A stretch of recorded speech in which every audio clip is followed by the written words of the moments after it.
Madam Speaker, Madam Sponsor, tama po ba na pwedeng gamitin ang earmark revenues ng national government wherever it pleases? Practice po ng natin. But let me explain. Madam Speaker, yung tanong ko po, hindi kung practice siya or hindi. Tama po ba na ginagamit natin ang earmarked revenues for other things other than specified in the law?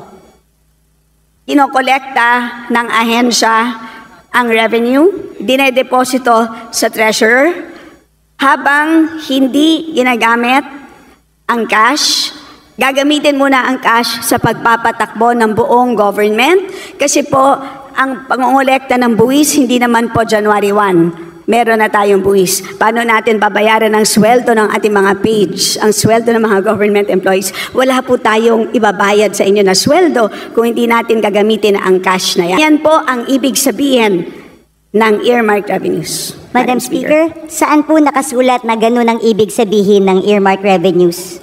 Na pwede siyang gamitin pag hindi ginagamit pa. Kasi malinaw naman po, earmarked accounts and funds are not, the legal basis of an earmarked revenue could be a law, a presidential decree, or international agreement. Bawat earmarked revenue may batas.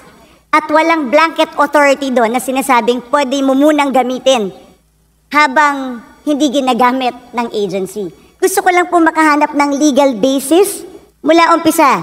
Asan po ang legal basis na sinasabing pwedeng gamitin ang pondo na in-earmark natin for another thing kasi yung cash naman hindi pa ginagamit ng ahensya. So hiramin ko muna. Paano kung hindi ko na maibalik? Paano kung hindi na tayo makautang? Hindi po ba pag regular ka na tao, ginamit mo ang pera na hindi para doon?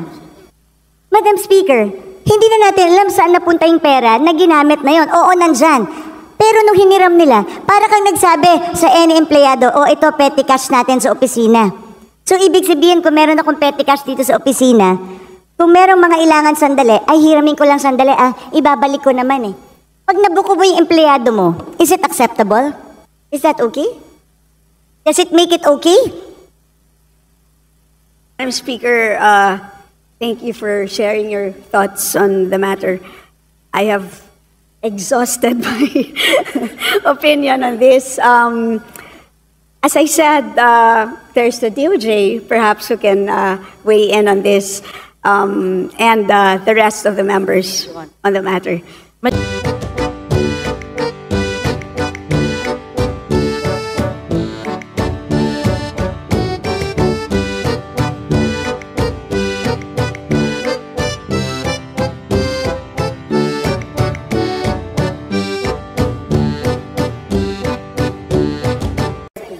Magandang umaga po or tanghali na pala. Madam Sponsor, my first question is with regards to the status of contract of service and job contract since DBCC naman ito dun sa special provision. Madam Sponsor, yung regarding din sa inquiry ko before on solo parents, because on our law, sabi, they are entitled. Kahit job contract sila, job order or contract of service sila, they are entitled to the 7-day leave. So, I think this is an opportunity. Pwede bang isama natin sa special provision para i-clarify sa lahat ng agencies that they are qualified for the parental leave of 7 days?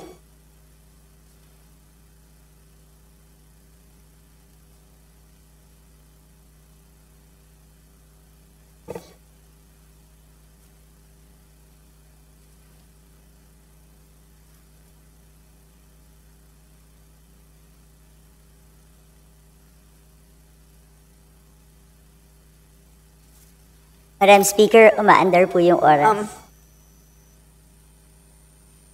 Madam Speaker, we are checking the joint circular.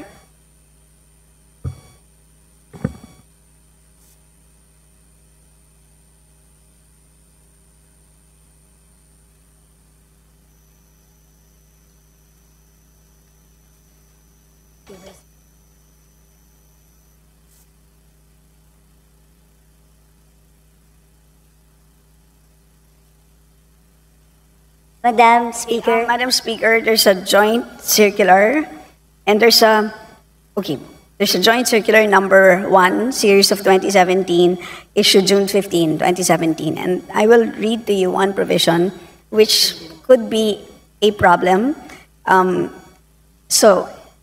I'll read to you the provision verbatim. The services of the contract of service and job order workers are not covered by civil service law and rules, thus not creditable as government service. They do not enjoy the benefits enjoyed by government employees, such as leave, pera, rata, and 13th month pay.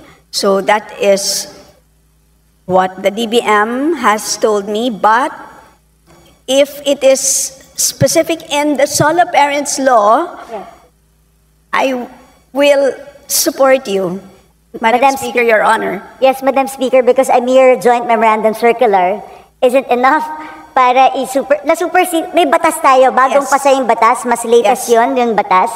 So we have to follow that. That's why we have to put it in the special provision. I know that's what the problem is. Walang employee-employer relationship, si job order at saka si contract of service. But we should have thought of that before we passed the law. But we passed the law and signed by the President. That is So we have to honor the law. That is correct. I tend to agree with you. So, definitely, hindi tayo papayag na a joint circular will trump the law. So, paglalaban po natin yan, Madam Speaker. I will submit a proposal for a special provision so that all agencies, national government agencies, recognizes this. Even the DOJ during the IRR acknowledges, kasama sa batas siya eh. So dapat implement po natin para sa mga solo parents na job order and contract of service. Sige po, Madam Speaker. Ay, sorry. Could you kindly repeat? Yes, no, I will submit a special provision para to correct lang at magkaroon ng mandate yung mga departments to actually allow the solo parents na job order and contract of service.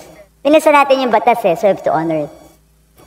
Do I have to read the special provision, Madam Speaker? Yes, if I may. you can, to put it Yeah. on record, Madam Speaker. Granting parental leave benefits to solo parents working in the government under job order or contract of service, pursuant to Section 7 of Republic Act Number 8972 as amended by Republic Act Number 11861, otherwise known as the Expanded Solo Parents Welfare Act, a forfeitable and non-cumulative parental leave of not more than 7 working days with pay every year shall be granted to any solo parent employee regardless of employment status who has rendered service or at least 6 months. This shall apply to those who are working in the public sector under job order or contract of service. Thank you, Madam Chair. Madam Speaker. Next question. So overall savings, I just noticed na after 2015, hindi na nagkaroon ng reporting. Then bumalik siya noong 2020 and 2021. Then afterwards, no more reporting again as to the overall savings of each department.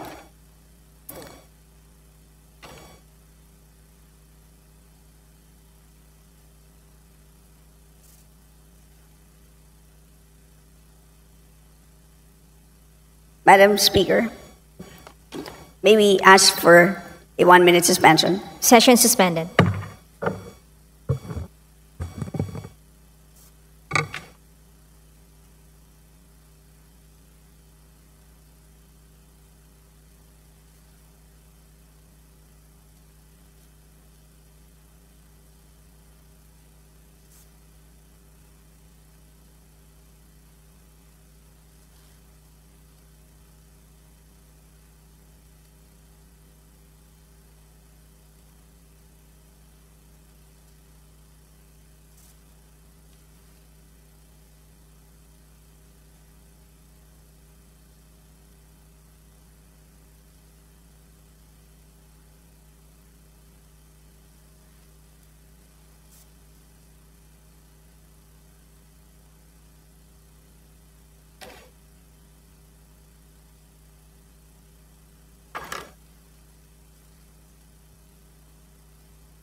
So it doesn't make sense.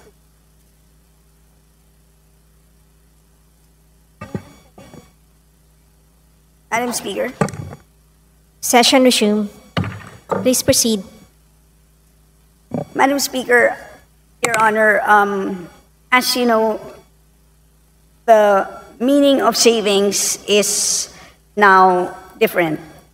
Today, it now refers to balances of any released appropriations which have not been obligated as a result of any of the following: A, completion, final discontinuance, abandonment of a program, or B, implementation of measures resulting in improved systems and efficiencies, etc.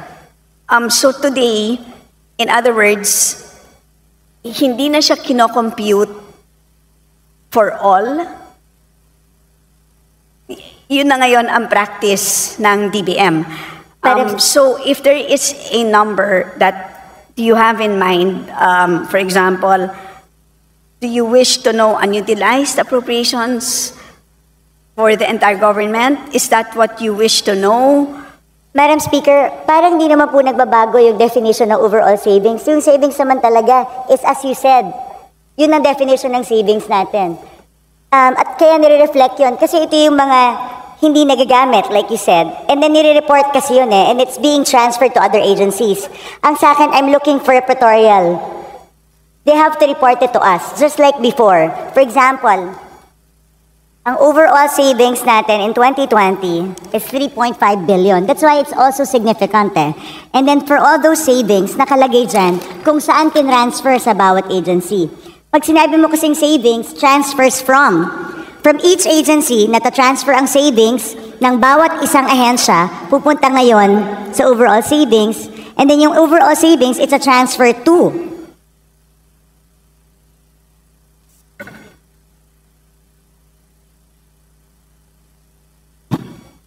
Madam Speaker, it can be provided, but they don't have the figures now. Madam Speaker, yun po yung point ko. Bakit nawawala yung report ng overall savings?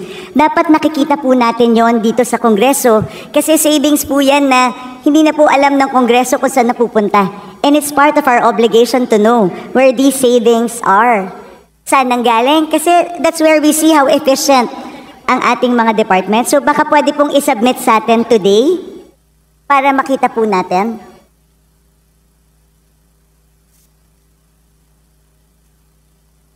Ang pagkakaiba, Madam Speaker, today is that the agencies themselves use their own savings.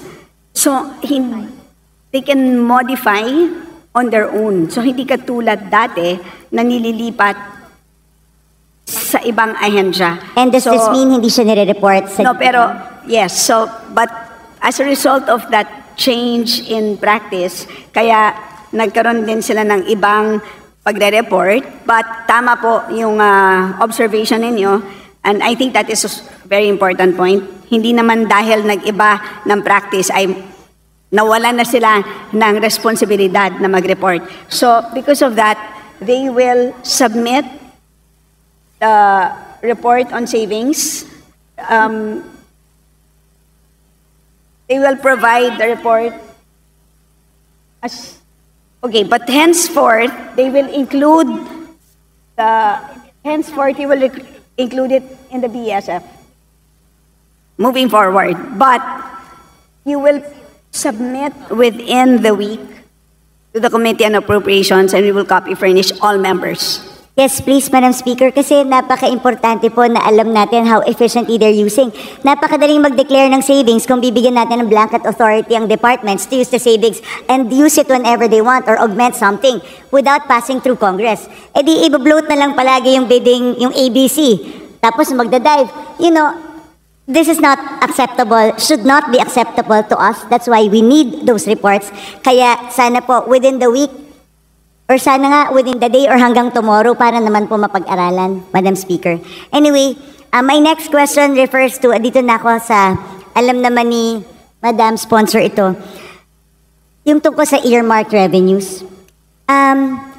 Madam Speaker, sa pagkakaintindi, can you define earmark revenues through you, Madam Speaker?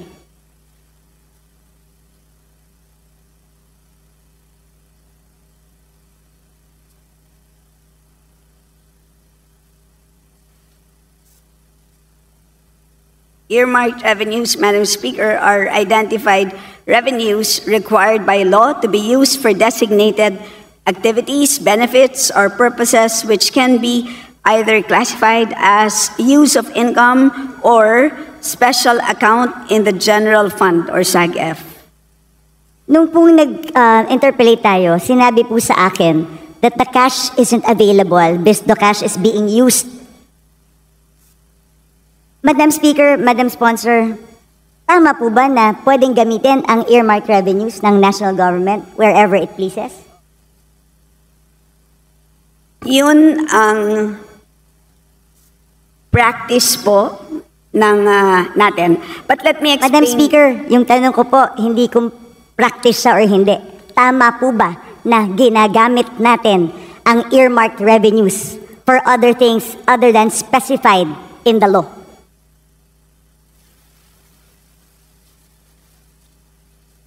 Madam Speaker, if I may be allowed, Yes.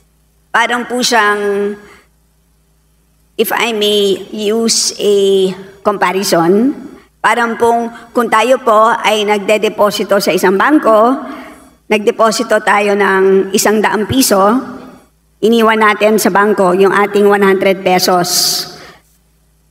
Habang hindi natin kailangan yung 100 pesos na yan, ini-invest ng bangko yung 100 pesos na yan.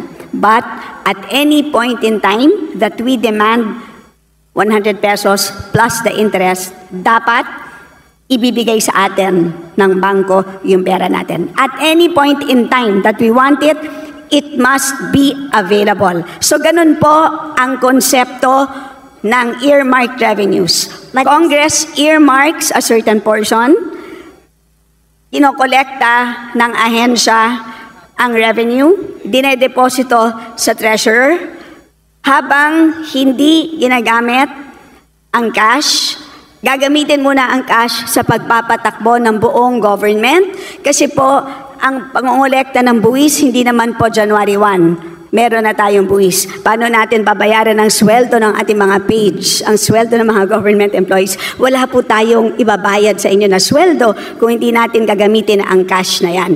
Pero at any point in time that an agency demands those earmarked revenues, the Treasury must be able to make those funds available. Ganyan po ang ibig sabihin ng earmarked revenues. Madam Speaker, saan po nakasulat na gano'n ang ibig sabihin ng earmark revenues na pwede siyang gamitin pag hindi ginagamit pa? Kasi malinaw naman po, earmarked accounts and funds are not, the legal basis of an earmark revenue could be a law, a presidential decree, or international agreement. Bawat earmark revenue may batas. At walang blanket authority doon na sinasabing pwede mo munang gamitin habang hindi ginagamit ng agency. Gusto ko lang po makahanap ng legal basis mula umpisa. Asan po ang legal basis na sinasabing pwedeng gamitin ang pondo na in-earmark natin for another thing kasi yung cash naman hindi pa ginagamit ng ahensya. So hiramin ko muna. Paano kung hindi ko na maibalik? Paano kung hindi na tayo makautang? Hindi po ba pag regular ka na tao, ginamit mo ang pera na hindi para doon? Qualified theft na to. O kaya, pwedeng technical malversation of funds if you use it for another thing. Ang tawag po dun sa libro ay Book of Accounts. So, may Book of Accounts at nandun naman po maliwanag ang balanse. So, at any point in time na kung na-question... Madam Speaker, ulitin ko, ano pong batas ang nagsasabi na pwedeng gamitin pangsamantala ang earmarked revenue?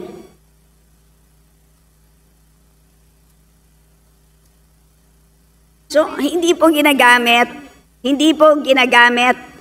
ang revenue. Maliwanag po yun. Yung pera, Madam Speaker.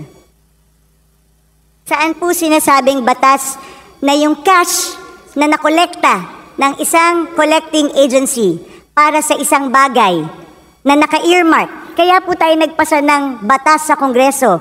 Gusto ko itong SUF para lamang sa free wifi. O meron na siyang 24 billion na cash na nakadeposito. Pero sabi nga, yung cash na to nawawala na kasi ginagamit siya habang hindi pa ginagamit ng free wifi. Hindi ko po talaga masettle sa utak ko kung paano pwedeng, kung ano, yun lang naman tinatanong ko, ano po bang batas ang nagsasabi? Yung cash na para sa free wifi, pwede munang hiramin ng national government para gastusin sa ibang bagay nang hindi nagpapaalam sa tamang or walang proper documentation. Madam Speaker, una sa lahat, napag-usapan na natin ito at maliwanag naman na at any point in time na kailangan na ng DICT ng additional funds para sa free wifi, they may request. Madam Speaker. Maliwanag po yun at katulad din doon Madam sa Speaker. fire trucks. So lahat po yun ay pwede. So yun ang sistema po ng paggamit ng accounts sa special accounts in the general fund. Ganun po ang sistema. Pero kung meron pong legal question ang ating kagalang-galang na B.H. Herrera, nandito naman po ang DOJ, Judiciary, pwede po siyang magtanong ng legal opinion, ng opinion mula sa DOJ because that is really beyond us. Hindi po ako hindi po kami makakapagbigay ng isang legal opinion. Yun ay pwedeng hingin sa DOJ, Madam Speaker. Madam Speaker, Your Honor. we are the power of the purse here. Tayo po ang nagpasa ng batas. Yung pera na in-earmark natin, mahirap po na ginagamit, tapos pag kailangan na, sasabihin mo, pag kailangan na, nandyan. Paano kung wala? Hindi ba ganun yung mga estafa cases? Hindi ba ganun yung mga pyramiding scams? Na pagka umutang ka ng pera, for such a, di ba, tapos biglang pag kailangan na, hindi mo na makuha. Pwede mo i-demanda yung taong yun. Ang sinasabi mo kasi, at any given time, ang defense mo is at any given time, pwedeng hingin ng free wifi yung budget. Eh, paano kung walang pera ang gobyerno? Sa akin, hindi yung it's readily available. That's not the point. Ang punto dito, pwede bang gamitin para sa ibang bagay ang cash na inalat ng Kongreso para sa isang particular na bagay? Hindi po excuse yung sasabihin natin, available naman pag gusto ng ahensya eh. Anong difference nito dun sa DAP? Well, ang tawag po dito, Madam Speaker, ang tawag po dito ay cash management by the national government, and this is under Executive Order number 449. Yan po ang mandato ng ating National Treasury. So, kung meron pong legal question na gustong pang talakayin ang ating kagalang-galang na B.H. Herrera, ay pwede naman niyang itanong sa Supreme Court kung gusto niyang talakayin pa ito. But as far as we are concerned, at any point in time na hihingin ng ahensya, ang earmarked revenues na yan, dahil maliwanag po, mas maliwanag pa sa alas 8 ng umaga, ang balanse nila, ay demandable po yan. Madam Speaker, hindi nga po maliwanag sa tirik ng araw yung balanse. Alam mo yun. Hindi maliwanag kung magkano ang balanse ng mga earmarked revenues dahil natatraffic sa Bureau of Treasury. You and I both know that. Natatraffic ang kanilang balanse sa Bureau of Treasury because nagagamit ang pera tapos naghihintay ngayon ng balancing or reconciliation. Madam Speaker, this is not a legal question. It is also a management of cash question. Dahil at the end of the day, nangungutang nga tayo dahil kulang yung pera natin eh. So paano kung biglang may magandang programa ang isang departamento? Can we assure them that there's cash? So bigla tayong we earmark this certain, ini-earmark natin ito sa bawat use niya. Kasi gusto nating i-make sure that the money is there at lagi siyang pwedeng gamitin. Tandaan natin, if yung humihiram ng pera ang may control kung anong ibibigay niya, then magdadamot ako ngayon sa pagbibigay kasi ginagamit ko eh. So they have the control eh. If you have the control, diba? Kunwari ikaw ang may control ng pera, kung ano ang pwede mong gamitin at hindi. Tapos may humihinging ahensya sa'yo. Kung ginagamit mo yung pera, hindi ka magiging generous sa ahensya ibigay kahit mayroon silang tamang programa. Kasi you're making use of the cash available. Maganda lahat yan, Madam Speaker. But again, ang end balance halimbawa as of June 30, 728.785 billion pesos. So malaking amount of funds. Isipin na lang po natin kung lahat po ito ay binagsak natin ngayon, lahat sa mga ahensya, sa totoo lang po, mabibilaukan silang lahat. Hindi nila kayang ma-absorb lahat ito. So may ganun din na problema. So that is actually part of the mandate of our National Treasury, part of the mandate of the DBM. Kailangan nilang i-manage yan. So they cannot just flood all of these agencies with cash. So, yun po, that's how we understand the cash management mandate of these agencies, Madam Speaker. Madam Speaker, cash management does not mean gagastusin mo yung pera pag hindi ginagamit. There's a difference, Madam Speaker. I never said na i-flood natin ng agencies. I'm just simply saying, you cannot use the money that's particularly earmarked for a certain project na sinaad natin sa batas. Pero again, I did not say na i-flood natin sila. But I'm saying, tama po ba na ginagamit natin yung pera na sinet aside ng isang batas na hindi pwedeng gamitin? Malinaw po ang batas. Bawat section, andito po yan, makapal po yan eh. Ilan ang earmarked revenues natin? Nakaspecify doon, nandun lang siya pwedeng gamitin. So, very specific. Alam ko po yung sinasabi niyong one fund concept. Do you know the history of one fund concept when it started, Madam Speaker, Madam Sponsor? What is the question? Yung one fund concept, because yan po yung sanina sinasabi niyo na ito yung cash management, may one fund concept, na yun ang sinasabi ng DOF na dun ginagamit. Kaya balikan natin yung history ng one fund concept. Ano ba ang pinanggalingan ng one fund concept, Madam Speaker, Madam Sponsor?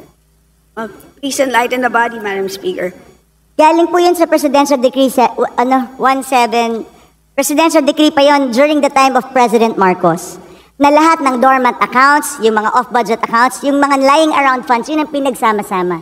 Wala po dong nakasulat any mention of earmarked revenues. At since 1977 pa po yung Presidential Decree na yun.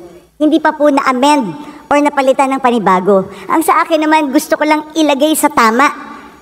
Pwede naman nating lagyan sa special provision kung talagang gustong gamitin itong pondo na to. Pero ang tanong ko, hindi ba dapat natin malaman sa Kongreso kung saan, kailan hiniram yung 700 billion? Kunwari may 700 billion, anong portion ng 700 billion ang hiniram? Hiniram para sa anong bagay? Tama ba na walang report sa atin na hiniram yung perang to? Tama ba na hindi nag-report sa agency? Kunwari, ako si DICT. Ang alam ko, meron akong 24 billion. Tama ba na hindi magpapaalam sa kanila? Pwede bang hiramin namin ang cash na ito para magamit namin sa ibang bagay? So, Madam Speaker, again, babalik po ako dun sa aking analogy earlier.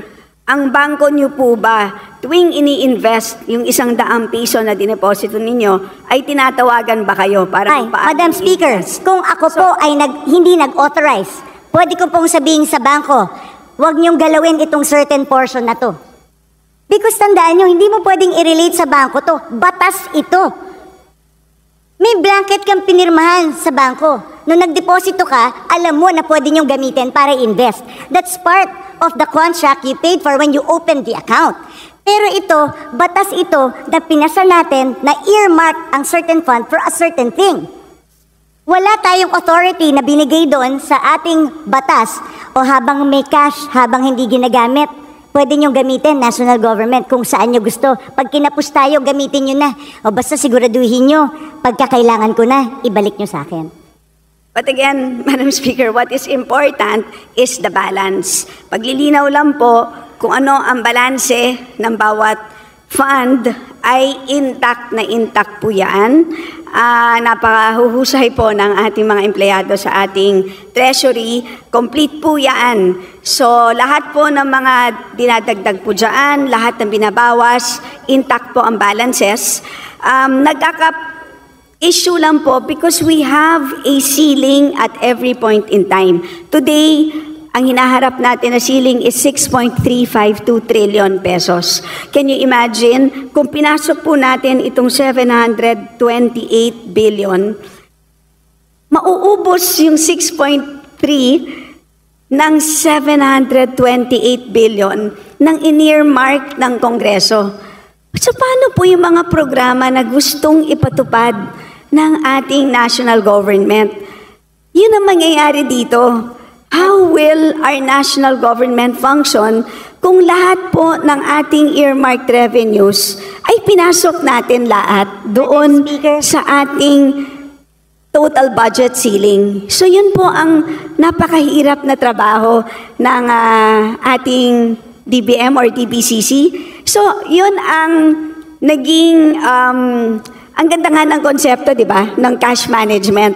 So, that's what it is. So, in other words, when you deposit money sa bangko, the exact 100 pesos, serial number 0001, hindi naman yun yung the exact bill na isasoli sa'yo once you make a withdrawal. Di ba? Ang usapan lang natin ay nagde-deposit ako ng 100, at any point in time, you are entitled to 100 pesos, any serial amount, any serial number, plus interest. Diba? Yun naman po ang binabantayan natin. Madam It's the Speaker, same concept that we are using for cash management under the National Treasury, Madam Speaker. Madam And to Speaker, remind so you, with the same, Herrera, that you have 3 minutes more. Madam Speaker, with the same concept, paano yung mga nagsarang bangko? Dahil ginamit nila yung pera eh. Nag-overuse sila ng pera ng diniposito ko eh. So nung nag-withdraw ko, hindi na mabalik sa akin dahil nagsarado yung bangko eh. Like I said, Madam Speaker, again, I believe in the one fund concept, pero mag-amenda tayo ng batas. Isaayos natin. Ano ba sinasabi ko dito ever since all budget hearings? Sayang ang mga pondo sa earmark revenues, sayang ang mga pondo sa off-budget, sayang ang mga dormant accounts. Ilagay natin sa one fund concept, I agree. Pero let's pass a law. Let's amend the PD. Let's amend the presidential decree or magpasa tayo ng batas dito sa Kongreso if we really want to allow that. Yun lang po yung aking palaging sinasabi kasi right now, and mag-report sila sa atin sa Kongreso kung saan nila ginamit at kailan na hiniram yung pera. Madam Speaker, hindi na natin alam saan napunta yung pera na ginamit na yon. Oo, nandyan. Pero nung hiniram nila, para kang nagsabi sa any empleyado, ito petty cash natin sa opisina. So, ibig sabihin, kung meron akong petty cash dito sa opisina, kung merong mga ilangan sandali, ay hiramin ko lang sandali, ibabalik ko naman eh. Pag nabuko mo yung empleyado mo, is it acceptable? Kung kunwari, nagbigay ka ng pera specific sa iyong staff, para dyan lang yan. Tapos hiniram ng staff mo, hiramin ko lang naman ibabalik ko rin Is that okay? Does it make it okay? Madam Speaker, it is not the same situation. That is, I stand by my position that accounting-wise po, hindi naman ginagastos ang earmark revenue as long as hindi programmed. Intact po ang balances ng ating earmark revenues. Cash-wise, ay fungible naman po siya. So, yun po ang sistema ng cash management. Kung may problema po ang ating kagalang-galang na BH Herrera, again, of course, she's free to file a resolution, file an inquiry. Speaker, paano nga pag hindi na ibalik? Paano kung walang pera yung gobyerno? What happens now? Because ginamit natin for other things, pinambayad natin ng utang. Is that your last question, the Honorable Herrera? Well, I would like to put this on record dahil meron One pa more naman pong minute. second round. while the earmark revenues may be pooled to the general fund under the one concept, the fact that these are not readily available cash resources but an obligation suggests a shift from the one fund concept to misappropriation. The remittance of the earmark revenues recorded in special accounts has merely become a means to circumvent the purpose of earmarking, allowing physical possession and access to these earmark revenues, which under the Republic Act is, like you said, 700. So, Madam Chair, Madam Speaker, Madam Sponsor, sa akin ilagay po natin sa tama. At mag-report po tayo. Marami po tayo. Pwede po natin lagyan ng special provision na i-report sa atin kailan nila hiniram ang pera. Because hindi ko po talaga matanggap na pwedeng gamitin po yung pera na in-earmark natin for a specific thing, kahit ba hinihiram lang ito sandali. Like I said, hindi ba to parang DAP that was declared unconstitutional by the Supreme Court?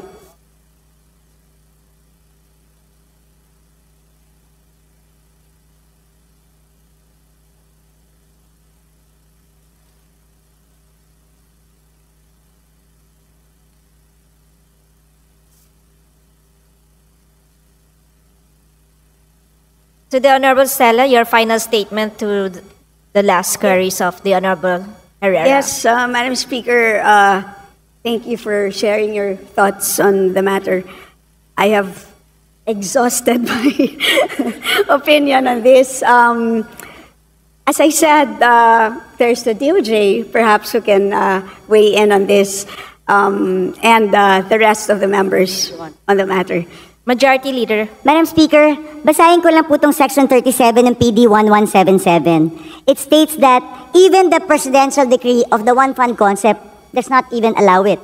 It says here, all monies appropriated for functions, activities, projects, and programs shall be available solely for specific purposes for which these are appropriated. Even the presidential decree na pinapapool lahat sa one fund concept, exception yung naka-appropriate for a specific thing. So, Madam Chair, Madam Speaker, I've exhausted my time. Meron pa namang ibang agencies, nandiyan pa yung DBM, DOJ. I'll just continue. Magkaiba po ang appropriation, which is an authority to spend, versus cash. Magkaiba po yun. That's my final statement. Madam Speaker.